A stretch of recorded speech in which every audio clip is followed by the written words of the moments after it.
is the facts are staring us in the face. We have to do something on the ground, an action plan, and just not believing in ideologies, but hard things on the ground. And so it's all kind of based around a 10-point plan. At the beginning of the academic year, we've got loads of staff, faculty, and students together in one room, and said, well, what are the things that we think we can achieve this year with you need some kind of satisfaction to things which are most relevant on campus. But then, of course, they're going to be different in everyone's campuses. But ideally, to be an eco-uni, they would have to be fit into some categories like energy recycling, various other things.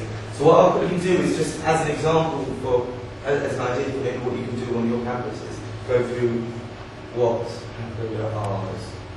And I think what the group involved in EcoU can confidently say is that we've achieved 6 out of 10 of them in total, which I didn't think we'd ever do.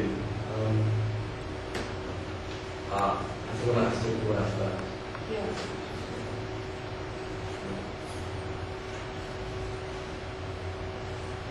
If you shut, you probably need to shut down.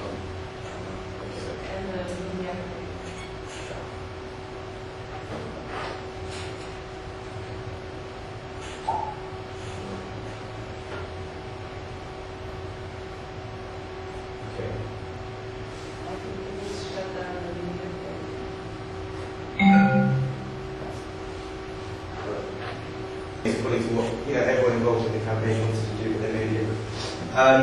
This is generally just what we went through about universities and their environmental performance. And if they want to work towards the government's target of reducing carbon emissions by 60%, but whether you think that's good enough is another story. So this was the first one, and Sussex, what we found out nationally, which was quite interesting, went to a conference recently on sustainable universities in Leeds, and in front of everyone, he said that one of the guys from the Higher Education Environmental Performance Initiative, he said that traditionally in most universities, it's the senior management who are very proactive, and it's the staff, faculty, and students who are very empathetic. And Sussex, he said, is completely the opposite. And Sussex management are behind the curve, and I was sitting next to the director of this said like before. But so in Sussex anyway, the infrastructure really isn't there, and so that's why it's been a real hit this year. So the first one was reviewing the university energy audit and working out serious benchmarks for improvement, and there weren't even those in the first place. And now they finally got back to us with what they're trying to. So all we wanted in the first place was just some decent targets, just something. You know what I mean? And so in 2 years' time, they want to reduce their carbon emissions by 30%. So they want to sort of wind turbine and continue with the combined heat and power. So that was the first one, and all the guys involved in the eco-uni working feel that at least that's something. This second one, this is one of the 4, which I think is one of the 4 which we haven't achieved in total. And I think anyway, you recycle as much as you want, you can switch the lights off, but if everyone's flying left, right, and centre, then what that is the point. And so this has actually slightly changed now. This PowerPoint was written in March, which we presented to the university. But it's actually changed from no more flights for any staff, faculty, and students within the UK. And by the end of this academic year, within 500 kilometres radius by the end of next academic year, to the introduction of a university-wide flight quota with a flight training system. So we have 6 schools within the university. So each one, depending on their size and what they do as well, they're given a certain amount of air miles they can use at the beginning of the year. So in terms of creating a kind of community, the school gets together at the beginning of the academic year and prioritises who needs to fly where. And it does give slightly a bit more of a leeway in terms of maybe someone who needs to fly to Edinburgh or not, but preference not on that. And so they are looking into the introduction of the university-wide flight quota, and on a departmental level as well. You can actually, students involved in eco-uni have been petitioning their department because the geography department, environmental science, art history, and a few others are the ones which actually buy flights for their students.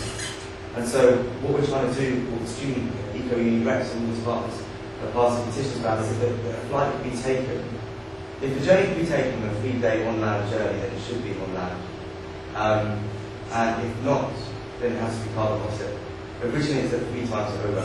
But if you think carbon, that's another debate is carbon offsetting. But so the flights one is essential, but this is the one which the university is just shuffling about.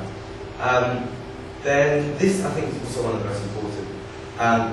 We got inspired by People on Planet's Go Green campaign, which is to have a full-time environmental officer in the university.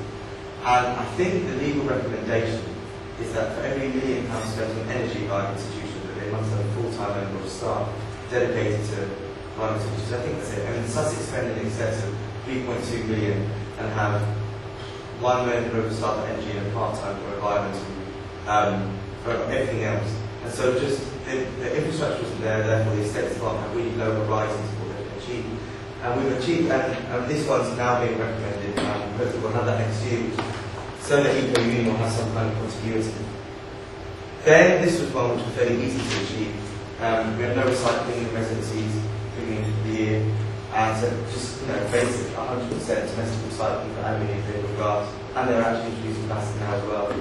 And speaking in the management and bureaucrats' language, you have to say, well, landfill is so expensive now. 1 ton is £8, I think. So actually now they're interested in recycling. Now we've got that, which is brilliant. We're moving recycling to the rest of campus.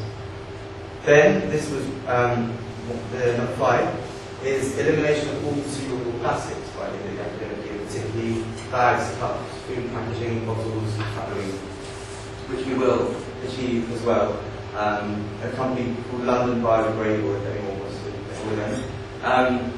And all of these companies and stuff on the website, the community website, so just have a look at that. And so that's now being done as well. The university are actually better than the student union on this. And the university agreed to it initially, and then the student union have followed on. And also there's other things you can do rather than just try reducing plastic. There's obviously much better than recycling. And so whilst we've got this, there's other schemes like if people bring their own mugs to the university outlets, they get 10% off, or 10% off tea and coffee. And obviously there's an eco-tax on bags now cost about 10p in the shop, and we're really trying to push on their hemp bags. Next one is compost bins in all residencies, which has been a right hit actually. A lot of people have been getting on this, and we've set up a big student garden on the side of campus, obviously I don't know in LSE possibly. Yeah, and so having compost areas on the whole periphery of campus, with compost kitchen caddies in all the student areas as well. And what the way all of Eco Union is coordinated, which is fundamentally important, is that we have an environmental rep, or Eco Warrior as they're called, in each residential, academic administrative department to carry it out. And so we've now got, in the university community of 17,000, we've got 1,000 environmental reps, which are just like student reps. They're the point of contact. They're people who pressure their department about these issues. And keep things going on. So by the end of the year, we're going to have on every student hall or academic department, your environmental rep is contact details. And which is what is also helping the whole thing is the publicity which is coming out. We have green maps for the whole campus. And it completely astounds me, none of this was done before, but green maps which include the recycling points, shower points for cyclists, cycle routes, cycle racks, vegan and vegetarian outlets, nice walks around the campus as well, all in one map. And that's online and hard copies as well all around the campus. We've also got how to be green guides now for catering outlets, porters, residencies and academic and administrative departments. We've also got light switch stickers to the kettle and stickers to the toilet wall. So it's literally you can't miss it. And this is what helps all of these carry through. Number 7 was one which we haven't achieved in total because it's such a big issue, and it's actually changed from that now, because that criminalises that people got back and said, that just means the rich people can afford to park on campus. So what we can say that we achieve on campus is that we've got commitment that no more car parks will be built. Incentives for cycling is massively increased. Recycle racks, shower points everywhere, and that helps with the publicity.